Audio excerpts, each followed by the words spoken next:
Hello everyone, and welcome to the game of World of Warships. Today's replay is from Ntinsky, and I'm terribly sorry, but I have no idea how to pronounce that nickname, so I'm probably getting it wrong. Now he is in the Großer Kurfürst, the tier 10 German battleship. He is on the map the Atlantic in a 3-point domination game. Well, it's obviously a tier 10 game, we have the usual tier 8 that gets screwed. And well, there's 4 destroyers per team. So the enemy team managed to squeeze 2 raiders into their 3 cruisers. And well, there is also like Z-52s around, so the friendly destroyers won't be very happy this time. Now he's in a division with a Sao. He spawned here in the north, so he just continued here towards the sea cap. I guess pretty standard move. Now we have a daring, well, we have 2 darings inside here capping, but we already saw a Worcester coming close. Now the Worcester's raider range isn't the most scary one. So if the friendly destroyers are careful, they should be fine. There's also this one island, like one of the darings is close to the island that gets used a lot to find cover, but it looks like this daring also took a beating already, which is not good. So this daring should probably try to retreat, or at least find some cover behind this island. The full health daring on the other side has left the cap, and well, he might return. Looks like he is going back in now. Maybe the low health daring should tag out. But anyway, our Kurfürst is making his way over here. There is a Kitakaze pretty close and he has to be careful. Now with 2 darings in there, I suppose they are running hydro.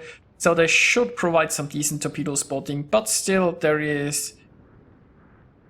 I mean, he should be careful around those channels here, so that's why he is currently turning north, because if he continues this way, he might just be running into some Kitakaze torpedoes.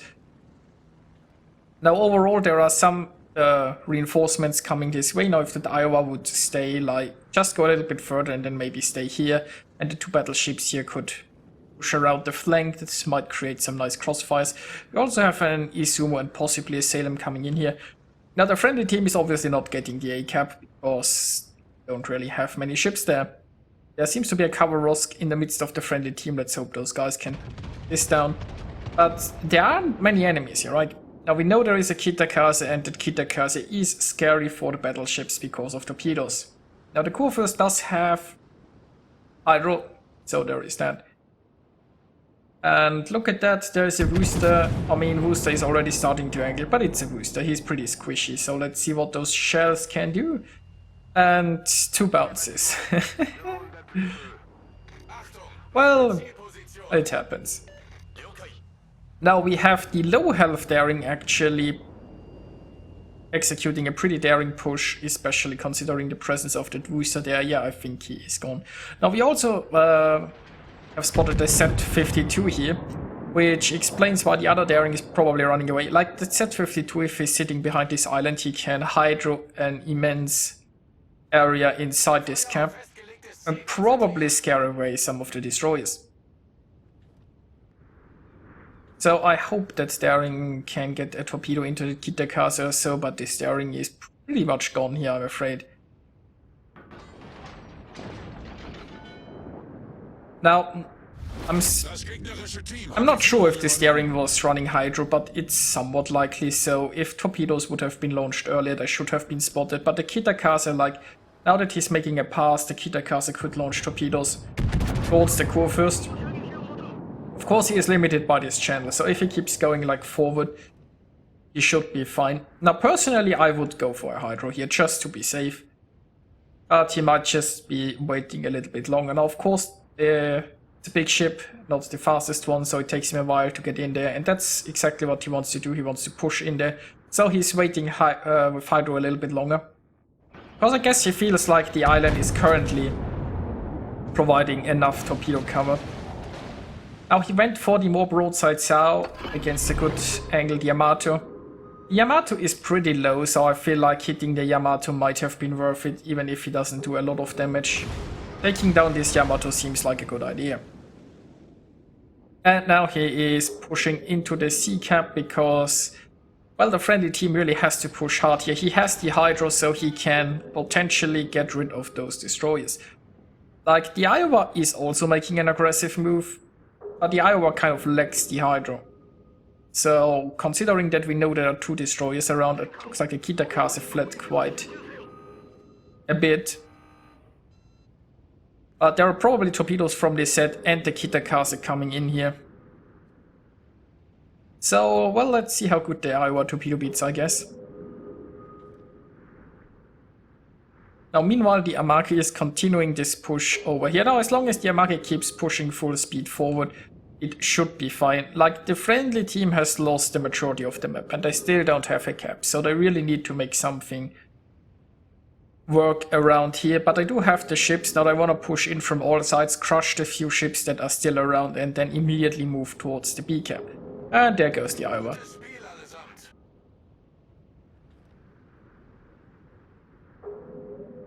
So there is still some hydro time left, and it's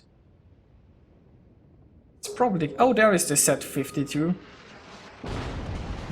So that Z52 is smoking over there. He is not in hydro range yet, but he will soon be if he stays there, so... That could be nice. Wooster's broadside, maybe we can get more than a bounce this time, and... Well, 3 overpans and still a bounce. German accuracy at its best. So we also have some friendly torpedoes coming this way. Should be easily avoided. And well, it looks like the Z52 overstayed his welcome. I mean, there's a Salem pushing in here, and that Salem is most likely radaring him just now. Not sure what the Z52 expects will happen here, but it looks like he got the Salem. And this is looking pretty bad for the friendlies. It's 132 versus 733 points. The friendlies have less caps, less points, less ships. But at least there goes the Wooster. So right now it seems pretty hard to win this. Now our Kurfürst here has also taken a bit of a beating. He is currently healing back up some of that. But the Hydro has run out, and the Z52 and Kitakaze are still alive. Now, taking out those 2 destroyers seems pretty important, but the friendly team doesn't have really anything to detect something in smoke here. I mean, possibly the Sao is running Hydro. It could also be that he's running defensive fire. Yamagi can't do anything, like the Daring would be the closest thing they have that could do something around it. Unfortunately, the Daring is more around the B cap. Now, if he would manage to take the B cap, that would be awesome, but, you know, there's a Moskva pushing there. There's a Sao inside the cap. Not much the Daring can actually do. And we see some torpedoes coming here now. It's a little over 20 seconds until Hydro is ready again. But I think the Sao is hydroing. I mean, we see those torpedoes so early. I assume it's the Sao Hydro here. So the Sao is in his division, so they probably coordinated that Hydro and pushed in when it was available. And there you go, that worked pretty well. So that takes care of 2 destroyers. Now the friendly team is looking a bit better ship-wise, but they are still horribly behind on points. And it looks like there's a massive enemy fleet pushing the B cap. Now, the enemy Moskva is in the charge. On the bright side, this means the friendly team can focus down the Moskva. On the less bright side, it means the Daring can't really go in there. Now, the Daring is hiding behind an island. I'm assuming he might be currently radar, because that would explain why he is just sitting there. He might just be waiting out the radar. Now, on the bright side, once the radar is gone, he has a nice window of opportunity where he can move and do something. Now keep in mind that radar thingy is just an assumption here, because it's the only reason I can imagine why the Daring would be sitting here. It's also possible that, I guess it's possible that the radar hasn't been used yet, and the Daring is so scared the enemy Moskva might press radar that he is just frozen into not moving. Who knows? Well, I mean, I don't know. The Daring should get moving again here, definitely. Especially since the Moskva is almost down. Now, once the Moskva goes down, the destroyer can just push in here and try to torpedo those battleships and help take the cap, so that should be nice. Now, considering the health of the Moskva, I'm not sure why the daring is going this way. This makes no sense. The daring should have turned around and have gotten closer towards those battleships, especially seeing like how the Moskva was going down. There was no reason for him to get hesitant. Now there is also a Z-52, or should I say there was a Z-52 around here. And ship-wise it's looking pretty amazing, still looking horrible points-wise. And there is like this massive battleship fleet. They are all together and all still pretty healthy, although all of their team has been gone. Who would have thought?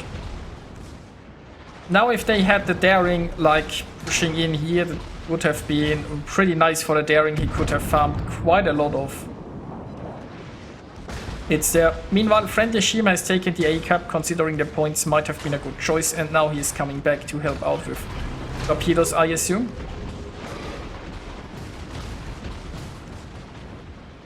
Now we have a heal going here on the Kurfürst. I think he could have used that heal a lot earlier, and it would have probably been useful if he had done that. But we will see.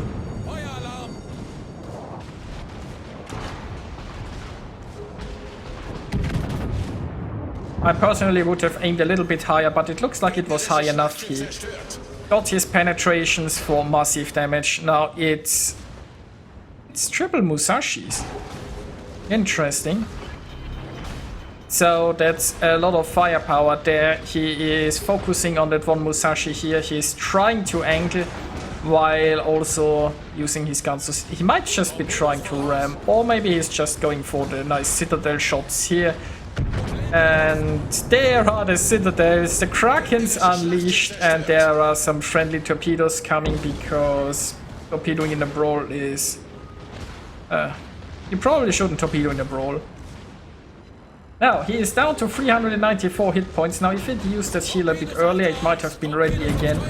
But, you know, it looks like he doesn't need it. So, can he get that Musashi? Yes, he can.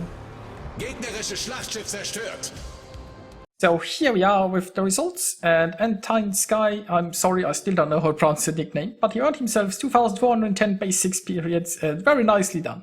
This whole game escalated quickly there in the end, and it was an absolute joyous brawl to watch, where with little HP he went in and just wrecked everything. So he earned himself a mini Kraken, a devastating strike, a Confederate, a close quarters expert, a dreadnought, a real Kraken, scoring 186,000 points of damage. So I hope you enjoyed it, and I'll see you guys next time.